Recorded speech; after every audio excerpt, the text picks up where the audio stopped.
Hi, my name is Peg Bednarski. I'm with Historic Inns of Annapolis, and I'm here to take you on a little history tour today. And we'll start with the Maryland Inn, which was our first hotel. It actually has been a hotel well over 200 years, 1772 we go back to, and we're still standing, still do the same job that we did over 200 years ago. Okay, now let me catch you there. In 1712, a man named Philemon Lloyd of a prominent Eastern Shore family had surveyed a lot for the drummer being an equivalent to the town crier and new to the state of Maryland. Actually, the drummer's job was to call the session to order and also to call the town crier the news throughout the day. That piece of land is still there. Our lounge, the drummer's lot, is on that piece of land. But it is definitely, it will always be the drummer's lot, because that was exactly where the drummer stood to call everything to order. If the session was late, they were fined 100 pounds of tobacco because they were late. It went on, actually, in 1772, a man named Thomas Hyde had the Maryland Inn, the front part of the Maryland Inn built. 1772, Thomas Hyde took a long-term lease on the piece of land that he built the Maryland Inn. The front part of the Maryland Inn had 3 floors and 20 fireplaces, and that is still part of the Maryland Inn. It was 100 years later that we lifted the floor and went up one more floor and put on the Victorian porches. That stands now. Actually, much later in 1868, the Maryland Hotel Association, and if you look over the door of the Maryland Inn, you will still see etched in the glass, Maryland Hotel. That is where the Spanish soldiers in 1868 were housed, the prisoners of war were housed in the basement of the Maryland Inn until the freedom came. We actually also have had it's known over these 200 and several years, it's known to be a place where legislators meet. George Washington frequented the Maryland Inn on his way from Philadelphia to Virginia, often ate there, took his leisure there, and stayed quite a bit in the Maryland Inn through those days of the Revolutionary period.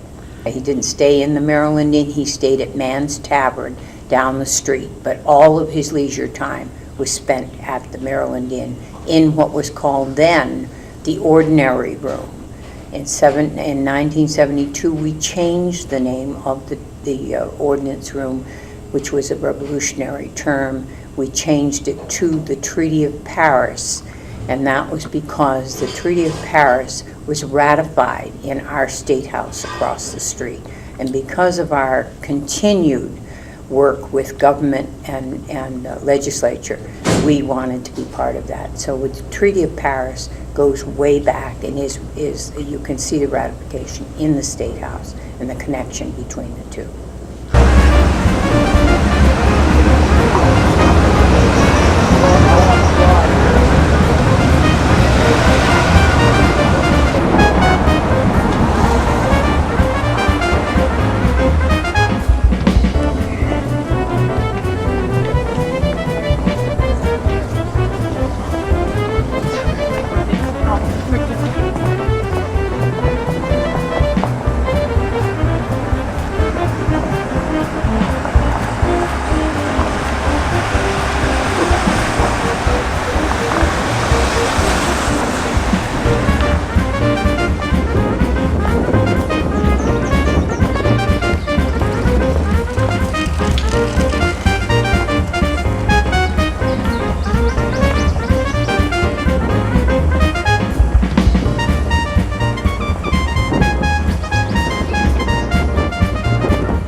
Hi, this is Mike. Top of the morning to you. Welcome to the Governor Calvert House.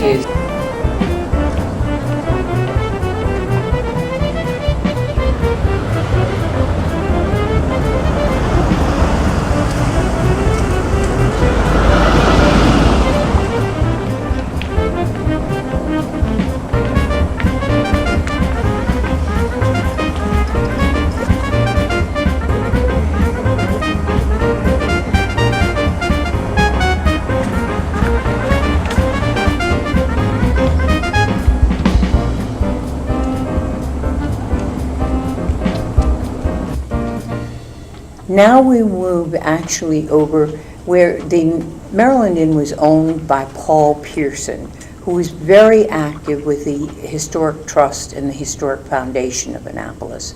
He and Sinclair Wright had a vision of restoring these old properties. And so we restored first Robert Johnson and then the Governor Calvert.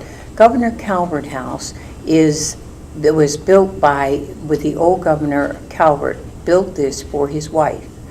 And actually the front part of the house is restored to historic queen bedrooms, hardwood floors, etc. The back of the house came out of the ground, and actually it's a great match architecturally. We have a lot of history in this house. We have a hypercaust, which is an old Roman heating system. The governor loved citrus trees. Therefore, this type of heating system would give off and act like a greenhouse. Therefore, he was and we have restored that room with a glass floor, and people continually come to see that. It is certainly a matter of history that also goes back to the 1700s. Okay, Actually, the Maryland Inn is still our main house as far as our restaurant, the Treaty of Paris, and our Drummer's Lot Bar. We have a wonderful menu in our Treaty of Paris. We have a young man who does popovers that are out of this world and just something you would really want to experience. Not only does the Treaty have an excellent menu, it's renowned for its popovers. Popovers are a little intricate in baking. They take over an hour or about an hour to actually bake to the manner that we like them.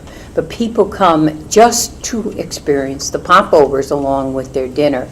It's magnificent just to see the crowd that comes in looking and are very disappointed if the popovers are not there for some reason because they've run out. They are an intricate tool to our restaurant. Recently, we had our wonderful Easter brunch, which was so terribly, wonderfully successful. And we're very happy. If you like to check with us to find out the special occasions that those Sunday brunches are occurring, please do call us. We'll be happy to direct you to the right date and make sure that you have an enjoyable experience. I'd like to explain the accommodations in the Maryland Inn. We have 5 lovely suites. One named for the man who built the Maryland Inn is called the Thomas Hyde Suite. It is just off of a porch, a magnificent suite. We have 4 others very like it in different parts of the building. We have kings, queens with 4-poster. We have rooms with 2 double beds and also with 1 double bed. They're furnished with antiques and reproductions, and they are just delightful. We love the Maryland Inn. It has its wonderful old historic value. You did ask me about the chandeliers, and I did want to explain. They aren't the original. Unfortunately, we had to change those about 3 or 4 years ago when we did our restoration. But these are exquisite.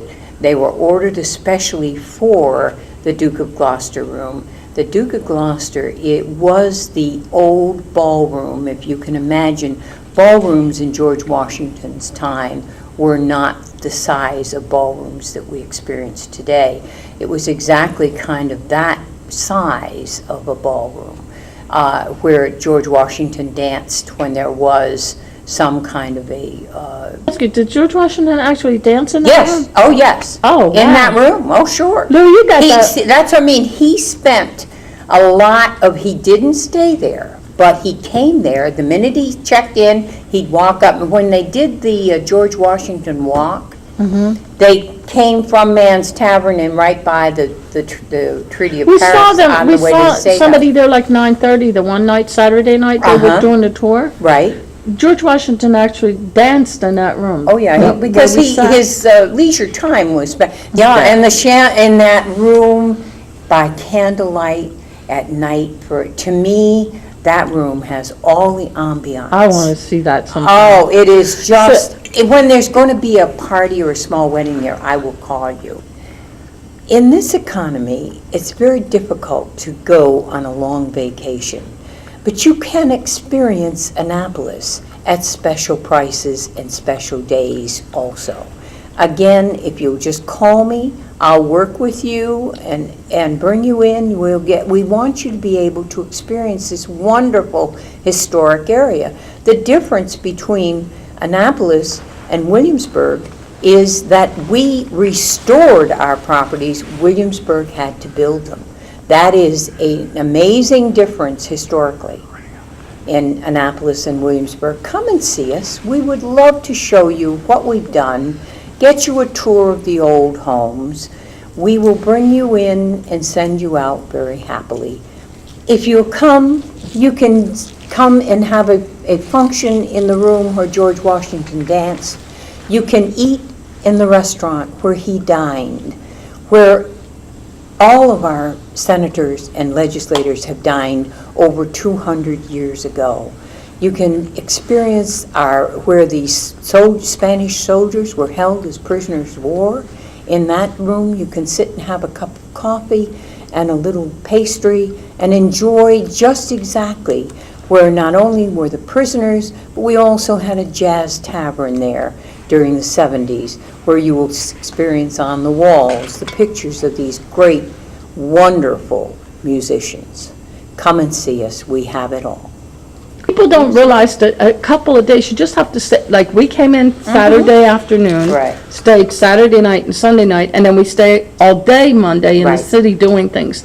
You can walk around a hotel and have enough to do, Oh, my Lord. to look at everything and absorb it. By the day and then by the evening, because by candlelight and by chandelier light, it's beautiful.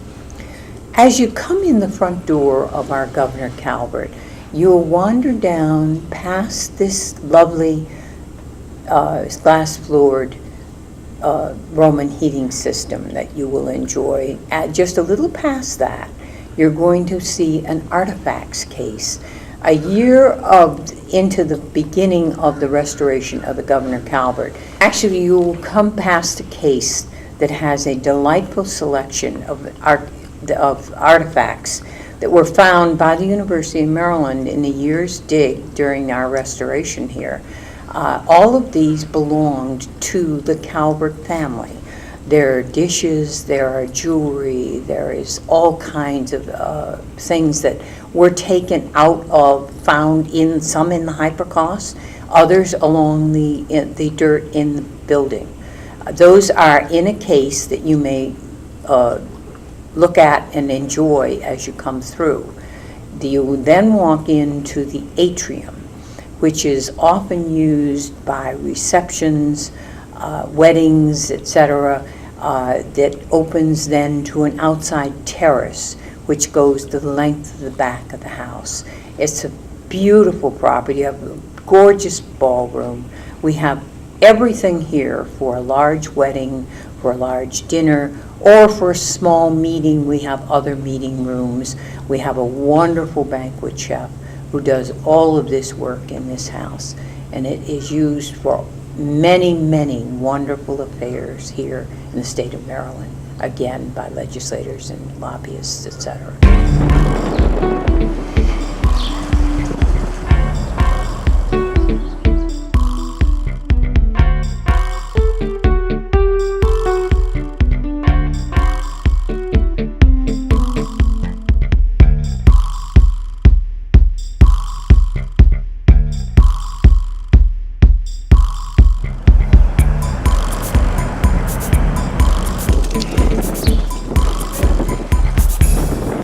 And now we're into the Robert Johnson House. I love the Robert Johnson House. It was the first one we restored and opened in 1983. It's a small, very private house.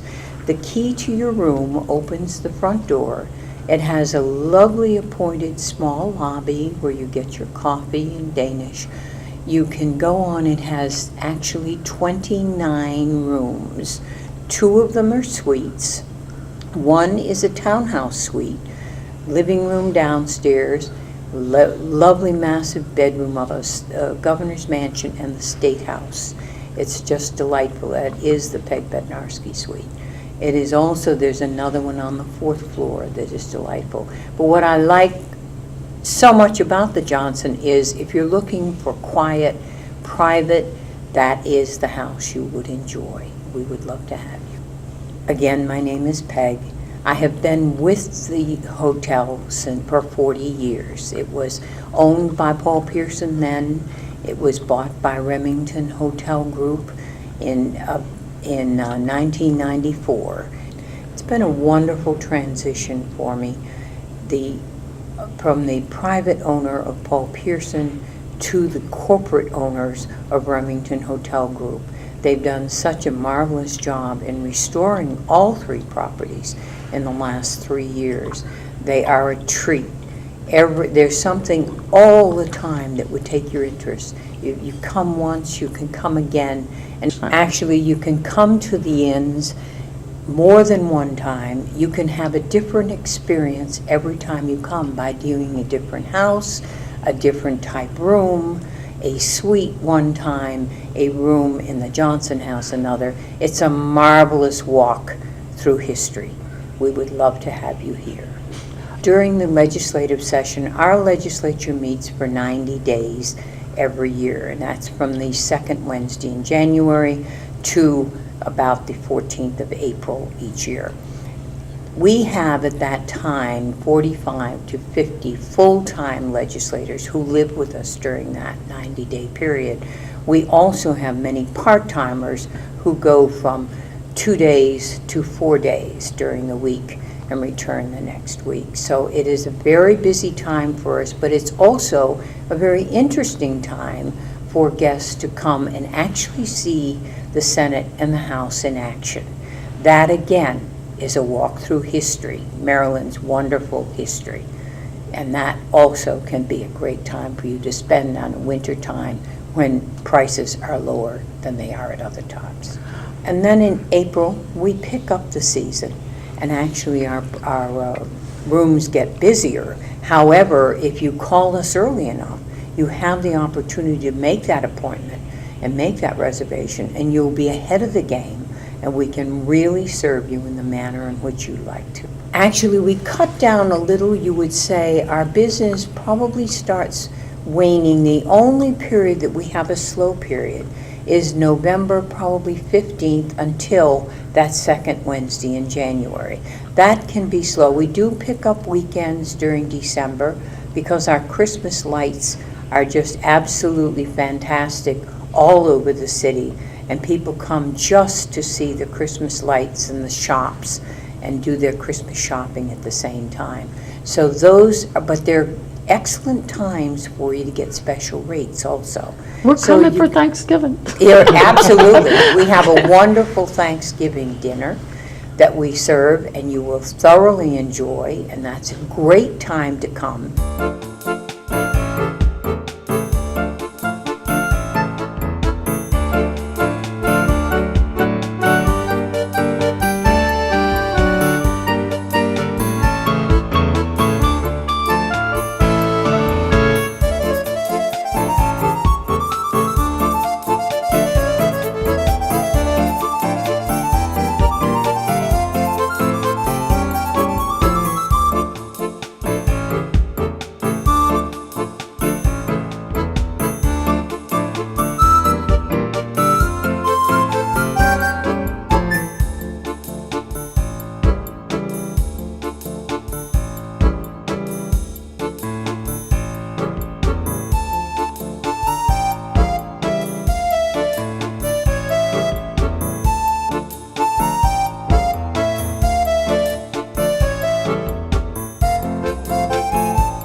You did ask about the ghost tour. about ghosts, and I have never really experienced ghosts in my tour. But I do know that the ghost tour, there are people who run the ghost tour, and they start just before Halloween. You might want to come down at that time if you're interested. I can get you the information for that tour. They build that tour every year. There are more and more people who really love to take that ghost tour. And I think that maybe you would enjoy it if you're interested in the ghost tours. And they then can explain any experiences that they have known about the end.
I hope you've enjoyed your tour here at Historic Inns today.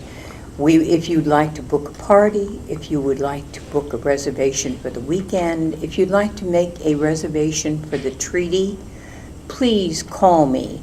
If you would like a personal tour, I'll be happy to give that to you. Call, my name is again Peg Bednarski, Historic Inns of Annapolis, 410-263-2641. We'd be more than happy to have you under any circumstance and for any reason. Just give me a personal call. Bye-bye, and thank you for tuning in. Till the next time, I'm Peg.